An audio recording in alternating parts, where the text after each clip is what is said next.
Welcome to One on One, and yes, it's wet and yes, it's miserable, but spring is on its way. Today on One on One, I want to look at communication. You know, it is critical to the rebuild of this city that we ensure that we understand. We understand the reason why things are happening, and we understand the reason why they have to happen. So, prepared to go one on one with me today is David Lynch from Momentus Public Relationships. Hello, welcome, David. Thank you very much. And I have to say thank you for coming in. You have the bit of the man flu, but I just said man up, didn't I? You Get did, in here. and I heard that it's not a good idea to decline when you put that pressure on people, so here we are. Oh, I know, but we won't be exchanging bodily fluid, so... Well, I'm not going to get into that, Joe. Not on here anyway. See, we're communicating. We are. Excuse me. Important, isn't it? Oh, it is important, and I mean, if you take any organisation, it's important for internal reasons. If staff feel motivated, they perform well, they deliver well, and so straight away the key function of communications and effective communications in any organisation must start with the people that are employed. So the boss needs to understand that. And then once you get that right and start putting an investment in that area, then of course how you communicate externally then influences how people respond to you and how they receive you, and whether they trust what you're saying or they have some distrust, or simply that they tick the box and vote for somebody else, is the case in local government.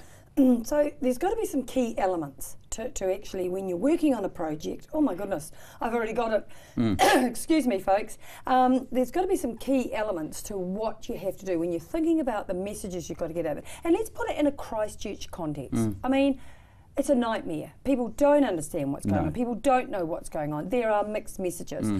What are some of the key things that our leaders actually should be thinking about?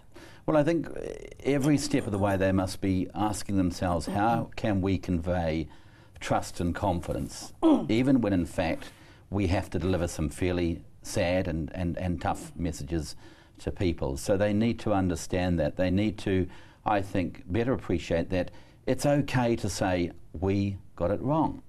And it's important to say, we got it wrong, and then do something about trying to put matters right. But sadly, in the case of Christchurch, but to be fair to Christchurch and the council, it's not alone in this. The tendency in local government is, let us bury it. Let us bury it as quickly as possible. Let us maybe blame somebody else, or let's hope that the punters aren't prepared to take us through a judicial review because it's very expensive. So, you know, they grind people down, and that's not helpful. And it's probably one of the examples we can use right at the moment is the Royal Commission is going through, and have a look there at simple communicated messages from business owners to the council, back to engineers.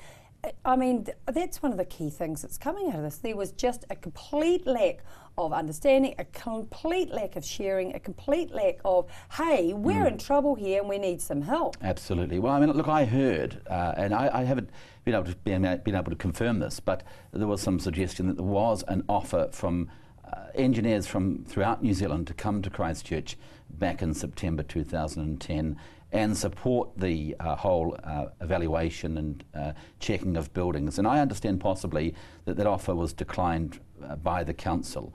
Then I've spoken to a city councillor who tells me that he is aware of traffic engineers that may have been involved in these rapid assessment of buildings. So, you know, one has to ask if that's correct, how that's come about, because clearly what we're now hearing, in fact, is that the council did need help. So, again, a communication issue there, I think. Well, you're in the business of great spin, you know, great spin, David. That's what I call it. That's what you're there for. You're there to do the job. So, obviously, if we actually look at the councils, if we look at Sarah, if we look at EQC, if we look at the insurance company, they have what I call these gatekeepers, these people who are paid exorbitant amount of money to come up with a story. Now, we're missing it. Let's have a look at EQC. They're re-tendering, aren't they? And do we take from that they weren't happy about the other one? Because their messages haven't been... I agree. They put a lot of money around it.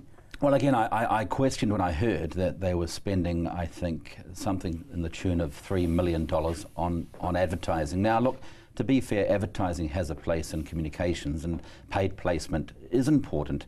But I would have thought that one of the issues that EQC is facing is, in fact, within their own organisation, people don't know what's going on. Again, I spoke about that at the beginning, that you've got to get that right first. And so I would really question the wisdom of that investment around an advertising, imaging, branding spend, when in fact fundamentally there are internal communication issues within that organisation that would need to be addressed first. They may well be doing that, but again I would question the wisdom of spending this money on branding and how it looks in terms of public perception. But what is the important part? Is the important part how it looks, or is the important part what the words say and how you're pitching that to the audience? Well, I think the important thing with EQC is that when people phone with a problem, they get a response in a timely way, and one that hopefully sets their mind at ease that things are moving forward and not backwards. And I tend to hear a number of people speaking that they feel that things at times are going backwards.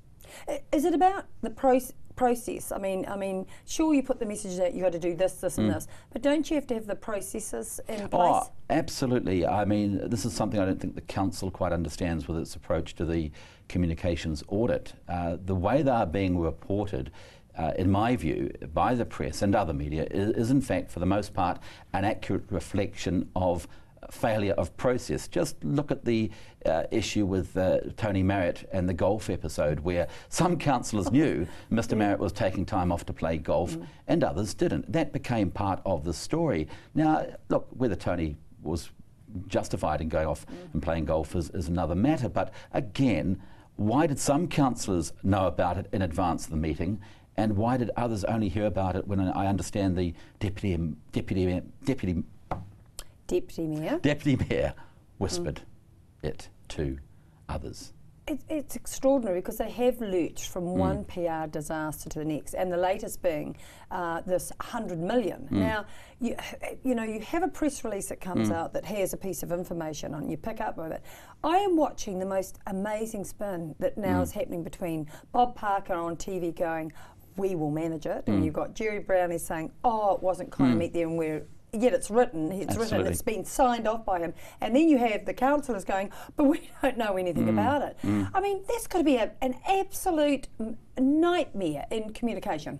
Well, I think the first thing I would ask is, what actual authority does the Mayor and the Chief Executive have to engage in these conversations where, for the most part, the other elected members are kept in the dark? And I don't believe that he has that power. Now, it may well be that the government is asking to have exclusive one-on-ones because there's an issue about trust. And what have you, and that's fine, but there's ways that you address that.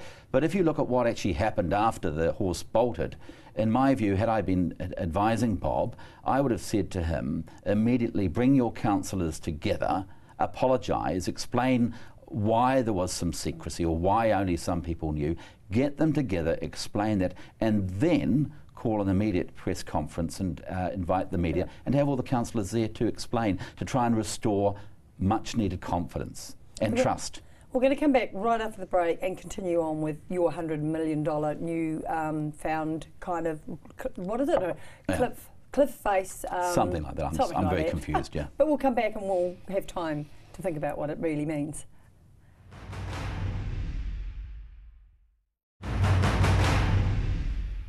Welcome back to One on One, where I'm with David Lynch from Momentus Public Relations, and we're trying to get a handle, a spin maybe, on what actually is needed in the community to get good communication, good messages, good information, and to stop what actually I see is this kind of brick wall that goes up when anyone tries to penetrate what really is happening. So just before we went to the break, we made that little bit of a hash up of what we were really trying to get through.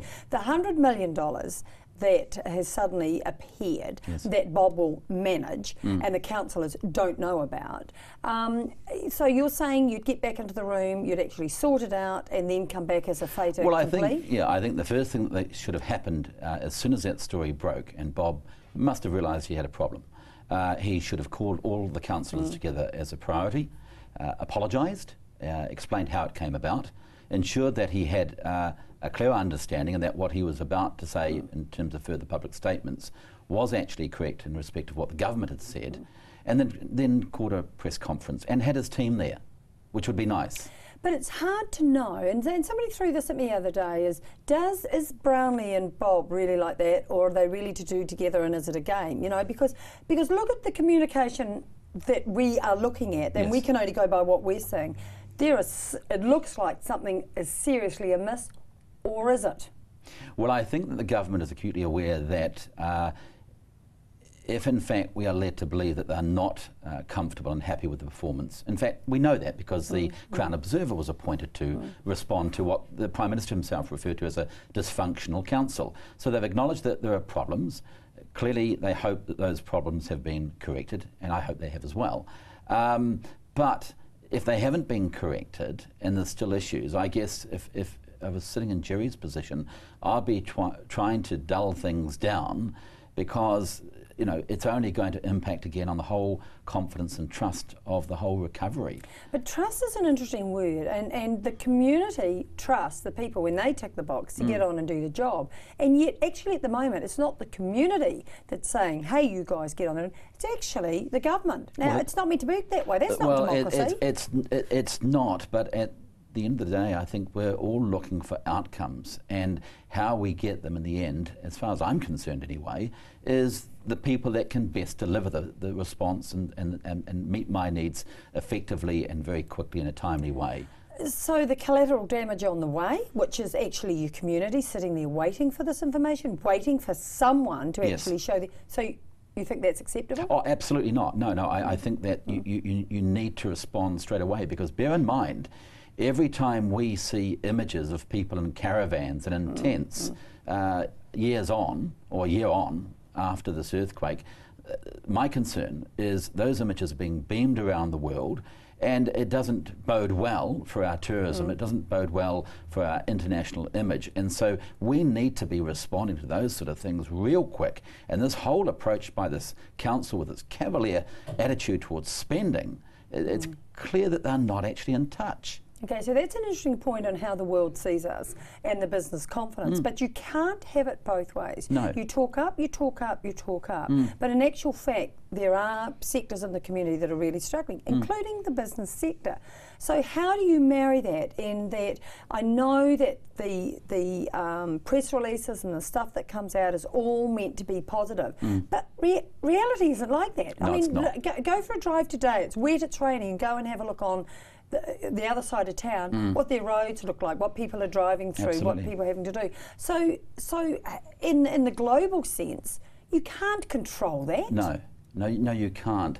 But at the same time, I think that you've got to be very careful about where you place your priorities. Council needs to better understand that, I think, because they certainly have quite a healthy attitude and appetite, should I say, for spending our money. And this, to be fair, goes back over many councils I've been involved with here. And most of the time they don't actually understand the worth of the dollar, and the fact that by leaving money in people's back pocket, we actually can make a bit of determination about the value and the outcome that will benefit the community. And the council, I think, a lot of the time, they actually believe they know best. They actually know better about how to spend our money than we can achieve, ourselves.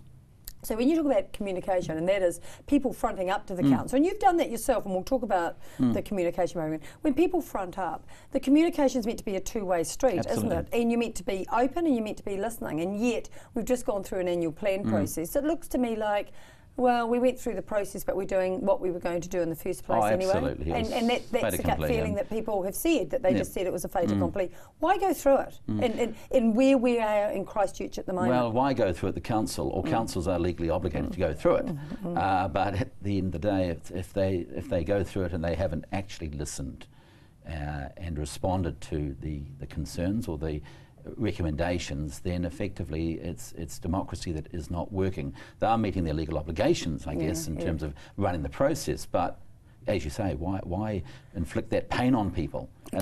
Okay, so let's look at Environment Canterbury. Now, would you say, I mean, most people don't even know what they're doing. They've got this new setup and they're tinkering along with some serious ratepayer money. Is that a good model to say, well, that is kind of working because nobody knows actually what it's doing? No, I don't think ignorance of what an organisation like ECAN is doing is some sort of...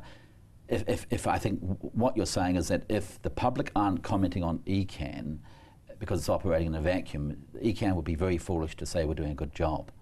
because the people don't have the opportunity to measure. Other than buses, they don't seem to be getting any feedback. And the actual responsibilities, and the one which is water, which is critical, there doesn't seem to be any ripples, and they are fast tracking some of those implementations. And it's like, yes, there is information there, but it's kind of pitched in a way that it looks everything's good. It looks like collaborative and everyone's working together. But I think, what do you do when it all comes out and then everyone's missed the bus? Yeah, because I mean, you raise a very interesting point about water and having been involved in assisting a community.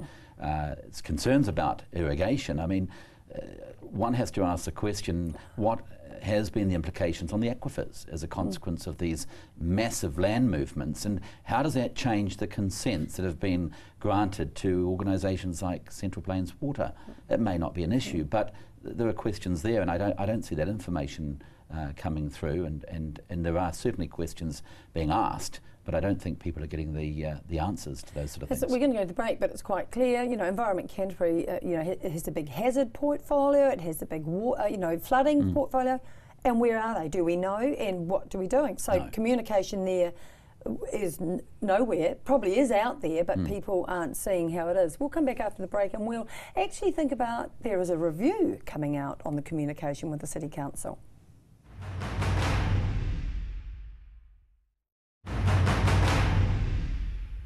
And welcome back. And I'm talking with David Lynch, and we're talking about communication and how important it is.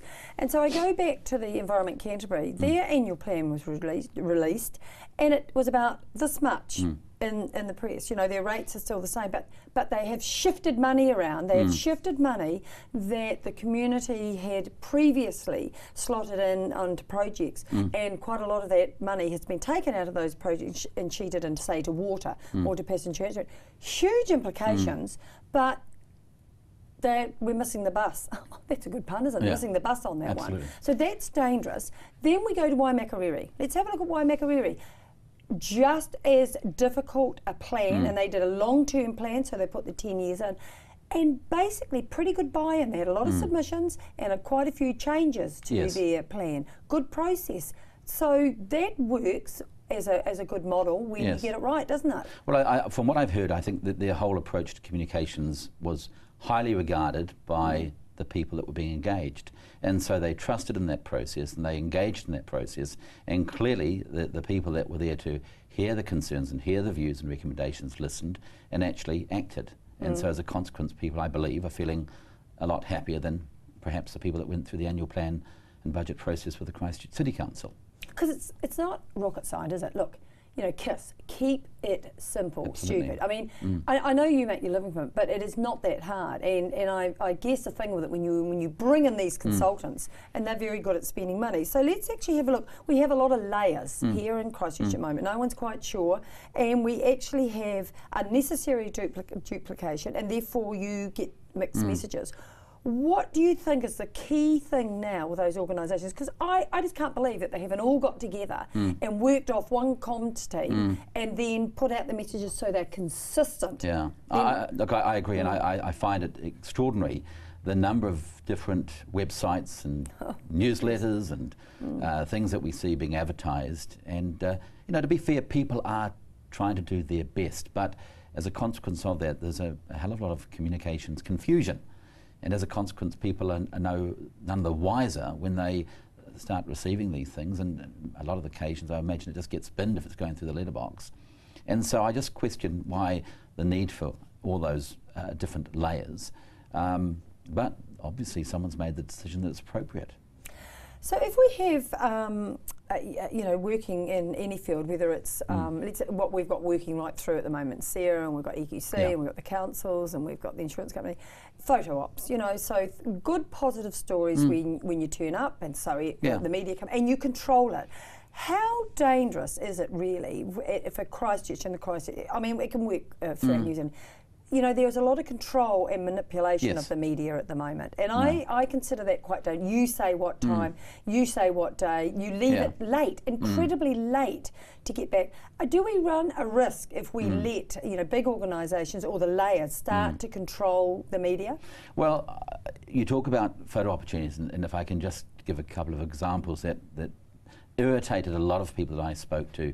And that's where you see Jerry, Roger and Bob together, and they're standing in some trench to announce some joint sort of structure that's working towards rebuilding the infrastructure, and they actually are being given advice that it's important for them to be in an environment that they would not normally be in, on the end of some digger or kango or something like that.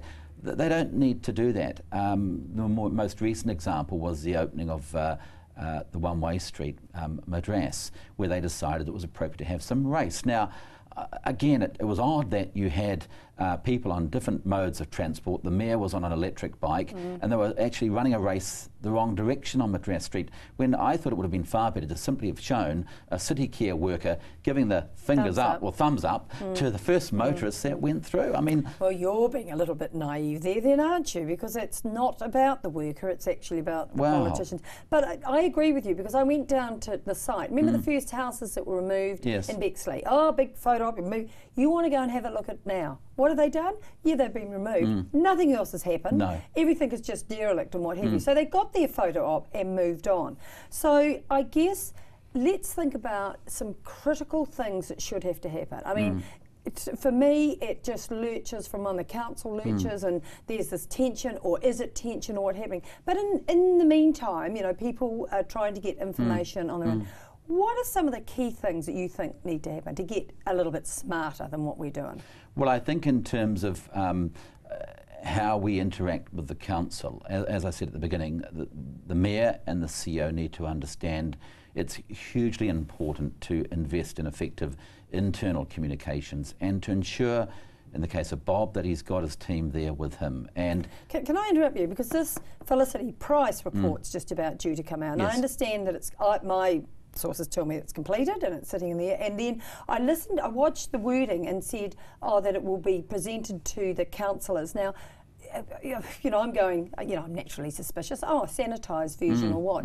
Your understanding of when that was coming? I mean, because this is going to be a critical document. Well, I don't know if it necessarily is, and having made a submission in a capacity on that, I got told off for that. But look, it's the processes that are wrong with the council, and what they're doing is they're blaming the media for reporting accurately, as the Prime Minister had said at the time, a dysfunctional council. So accept it and start looking at the process. And what I said to them when I made my submission, I said, look, you know, and you don't need to undertake this audit. You know what's wrong. I would be moving very quickly. This was at the time when they had the Crown Observer watching over them.